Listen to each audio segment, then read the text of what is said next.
નમસ્કાર મિત્રો, આજે આપણે વાત કરશું 75 વર્ષના આહિર સાથે અમેરિકાના સ્ટોરમાં બનેલી ઘટના પર।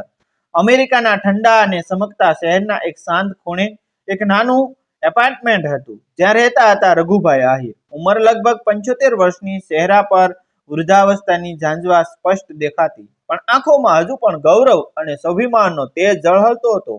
ગુજરાતના ભાવનગર જિલ્લાના એક નાનકડા ગામમાં આખી જિંદગી મહેનત કરીને પસાર કરનાર આ માણસ હવે પરદેશની ધરતી પર એકલા પડ્યા હતા। પત્ની કાંતાબેનના અવસાન પછી દીકરા હિતેશભાઈએ જોર કરીને તેમને અમેરિકા બોલાવ્યા હતા। અહીં તમે આરામ કરશો બાપા, એમ કહીને લાવ્યા હતા, પણ આરામ કરતા વધારે અહીં એકલતાએ તેમને ઘેરી લીધા હતા।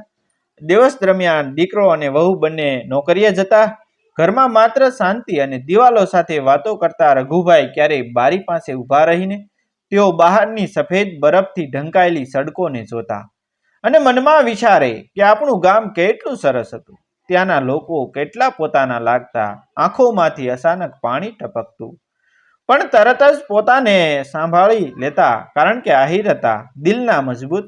એક દિવસ બપોરે તેમને નાનો પુત્ર વિહાન સ્કૂલમાંથી ઘરે આવ્યો।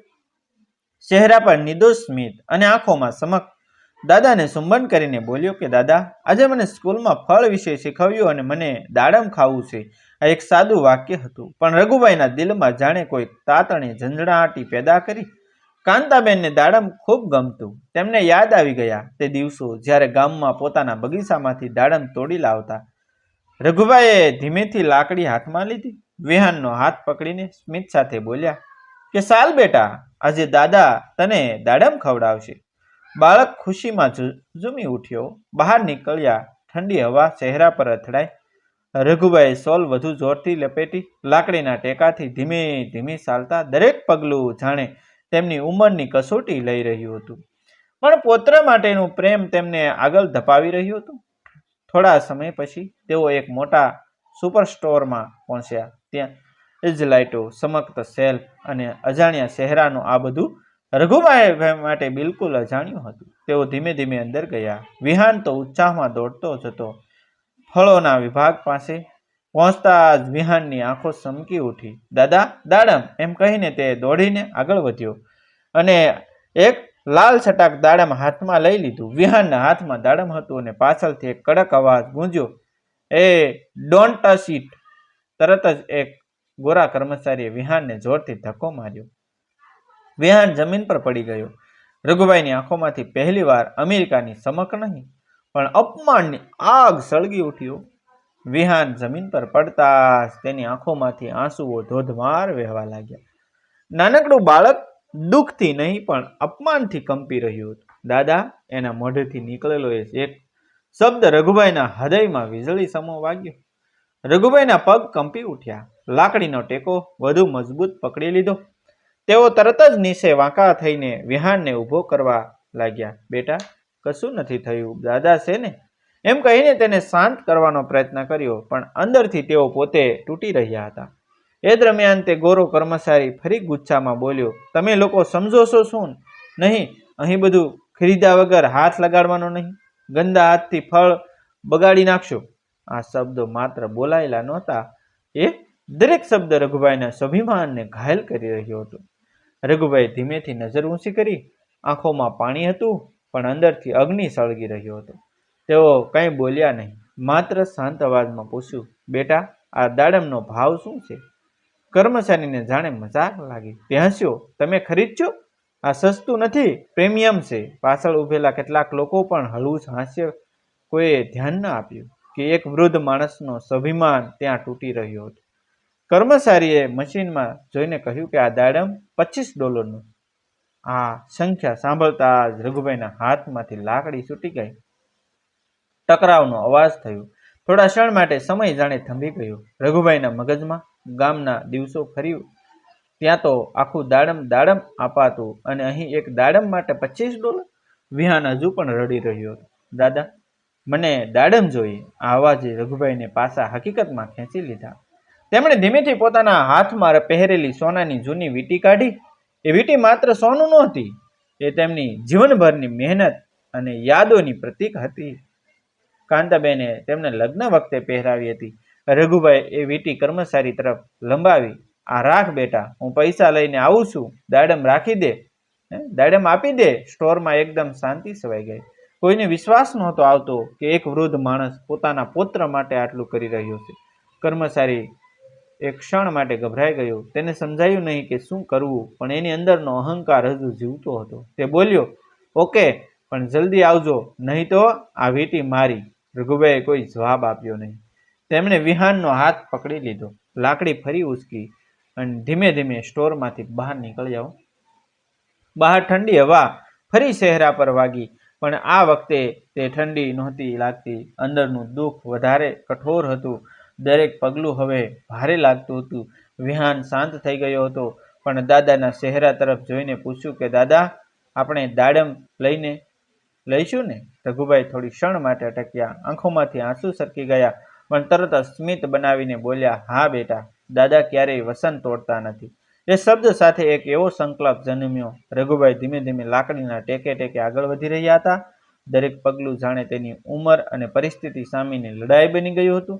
ઘરે પહોંચતા સુધીમાં શ્વાસ ફૂલાઈ ગયો, પણ દિલમાં એક જ વિચાર ગૂંજતો હતો, વસન આપ્યું છે અને આહિર ક્યારેય વસન તોડતો નથી. ઘરના દરવાજા ખોલતા જ અંદર ફરી એ જ શાંતિ, એ જ એકલતા.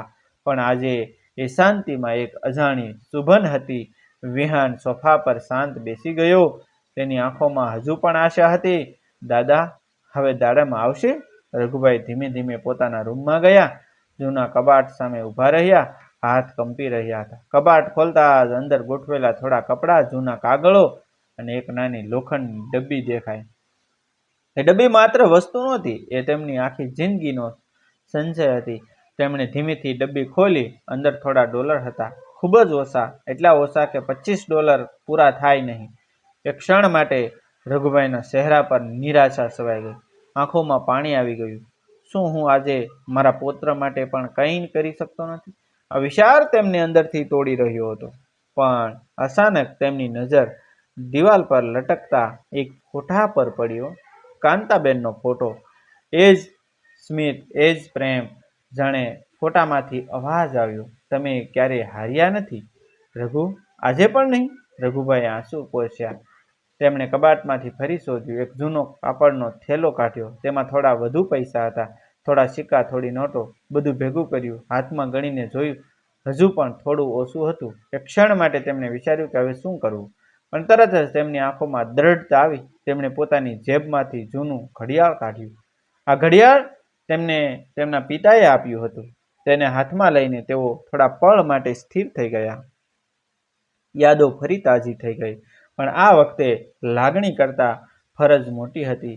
તેમણે ઘડિયાળને મજબૂત પકડીને કહ્યું કે આપણું બધું વેચાઈ જાય પણ વસન નહીં તૂટે. આપણું બધું વેચાઈ જાય પણ વસન નહીં તૂટે. તેમણે બધા પૈસા ભેગા કર્યા. વિહાન પાસે આવ્યા. ચાલ બેટા, હવે દાડમ લેવા જઈએ. વિહાનના ચહેરા પર ફરી સ્મિત આવી ગયું. તે દાદાનો હાથ પકડીને ઊભો થયો. બહાર ફરી ઠંડી હવા હતી, પણ આ વખતે રઘુભાઈના પગમાં થાક નહોતો, દિલમાં માત્ર સંકલ્પ હતો. થોડી વાર પછી તેઓ ફરી એ સ્ટોર સામે ઊભા હતા. રઘુભાઈએ દરવાજો ધીમેથી ખોલ્યો અને અંદર પ્રવેશ્યા.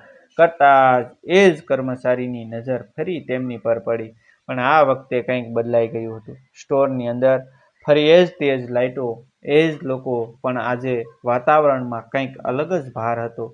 રઘુભાઈ લાકડીના ટેકે ધીમે ધીમે આગળ વધ્યા. વિહાન તેમનો હાથ મજબૂત પકડીને ચાલતો હતો. બંને સીધા તે કાઉન્ટર પાસે પહોંચ્યા જ્યાં થોડા સમય પહેલા તેમના સ્વાભિમાનને ઘાયલ કરવામાં આવ્યો હતો. તે ગોરો કર્મચારી ત્યાં જ ઊભો હતો, પણ આ વખતે તેના ચહેરા પર પહેલા જેવી ઘમંડભરી કઠોરતા નહોતી. તેણે તરત દૂરથી જ રઘુભાઈને જોયા અને એક ક્ષણ માટે તેની નજર નીચે ઝૂકી ગઈ. રઘુભાઈ ધીમેથી પોતાના ખિસ્સામાંથી પૈસા બહાર કાઢ્યા. કાંપતા હાથ, જૂની નોટો, થોડા સિક્કા અને સાથે તે જૂનું ઘડિયાળ. તેમણે બધું કાઉન્ટર પર મૂકી દીધું. બેટા, આ દાડમના પૈસા અને આ ઘડિયાળ, જો ઓછું પડે તો આ પણ રાખજે, પણ મારી વીંટી પાસે આપજે. આ શબ્દો એટલા સાદા હતા, પણ અંદરથી એટલા ભારપૂર્વક કે આજુબાજુ ઊભેલા લોકો શાંત થઈ ગયા. કોઈએ મોબાઈલ પણ કાઢ્યો, કોઈએ નજર નીચે કરી. કર્મચારી હવે સંપૂર્ણ રીતે બદલાઈ ગયો હતો. તેની આંખોમાં અચાનક પસ્તાવો દેખાવા લાગ્યો. તેને યાદ આવ્યું કે થોડા સમય પહેલા તેણે શું કર્યું હતું. એક નિર્દોષ બાળકને ધક્કો માર્યો, એક વૃદ્ધ માણસને અપમાનિત કર્યો. માત્ર તેના અહંકાર માટે તેના હાથ કાંપવા લાગ્યા. તેણે ધીમેથી કાઉન્ટર પર પડેલી વીંટી ઉઠાવી અને રઘુભાઈની સામે આવ્યો. આંખોમાંથી આંસુઓ વહેવા લાગ્યા અને અચાનક તે જમીન પર ઘૂંટણીએ બેસી ગયો. સોરી, મને માફ કરો, મેં બહુ મોટી ભૂલ કરી. સ્ટોરમાં હાજર દરેક વ્યક્તિ અસંબિત થઈ ગઈ. એક ગોરો કર્મચારી એક ભારતીય વૃદ્ધાના પગે પડી ગયો હતો. રઘુભાઈ થોડા ક્ષણ માટે સ્થિર થઈ ગયા. તેમને વિશ્વાસ નહોતો આવી રહ્યો કે કર્મચારીએ તેમની વીંટી તેમના હાથમાં પહેરાવી અને કાઉન્ટર પરથી દાડમ લઈને વિહાનને આપ્યું. આ તમારા માટે ફી, અને આ માત્ર દાડમ નથી, આ મારી માફી છે. વિહાનના ચહેરા પર ખુશી છવાઈ ગઈ, પણ રઘુભાઈએ દાડમ પાછું કાઉન્ટર પર મૂકી દીધું. ના બેટા, મફતમાં કંઈ નથી લેતા. આહીરનો સ્વાભિમાન પૈસા કરતાં મોટો હોય છે. આ શબ્દ સાંભળતા જ કર્મચારી વધુ રડી પડ્યો. તે બોલ્યો, તમે મને આજે શીખવી દીધું કે માણસ પૈસાથી મોટો નથી બનતો, ઈમાનદારી અને સંસ્કારથી બને છે. આજુબાજુ ઊભેલા લોકો હવે તાળીઓ પાડી રહ્યા હતા. કોઈની આંખોમાં આંસુ, કોઈના ચહેરા પર શરમ. રઘુભાઈ શાંતિથી પૈસા કાઉન્ટર પર મૂક્યા, દાડમ લીધું અને વિહાનનો હાથ પકડીને પાછા વળ્યા. બહાર નીકળતા સમયે સૂર્યની કિરણો તેમના ચહેરા પર પડી, જાણે પ્રકૃતિ પણ તેમની ઈમાનદારી સલામ કરી રહી હતી. વિહાન દાડમને જોઈને ખુશીથી બોલ્યો કે દાદા, તમે બેસ્ટ છો. રઘુભાઈના ચહેરા પર હળવું સ્મિત આવ્યું. આંખોમાં ફરી કાંતાબેનની યાદો ઝળહળી અને તેઓ ધીમે ધીમે આગળ વધ્યા. આ ઘટના માત્ર એક દાડમની નહોતી, આ એક સંદેશ હતી કે દુનિયા ભલે બદલાઈ જાય, પણ ઈમાનદારી, સ્વાભિમાન અને સંસ્કાર ક્યારેય જૂના નથી થતા. અને કદાચ આજથી તે ગોરા કર્મચારીની જિંદગી પણ બદલાઈ ગઈ. ડિસ્ક્લેમર: આ સ્ટોરી માત્ર મનોરંજન, પ્રેરણા અને સામાજિક સંદેશ આપવા માટે રચવામાં આવી છે. તેમાં દર્શાવેલા પાત્રો, ઘટનાઓ અને સંવાદો કાલ્પનિક છે. કિંમત પણ કાલ્પનિક છે અથવા સર્જનાત્મક રીતે રજૂ કરવામાં આવી છે. કોઈ પણ વ્યક્તિ, સમાજ, જાતિ, દેશ અથવા સમુદાય સાથે તેનો સીધો સંબંધ માનવો નહીં. થેન્ક યુ મિત્રો, મળશું આપણે ફરી વખત.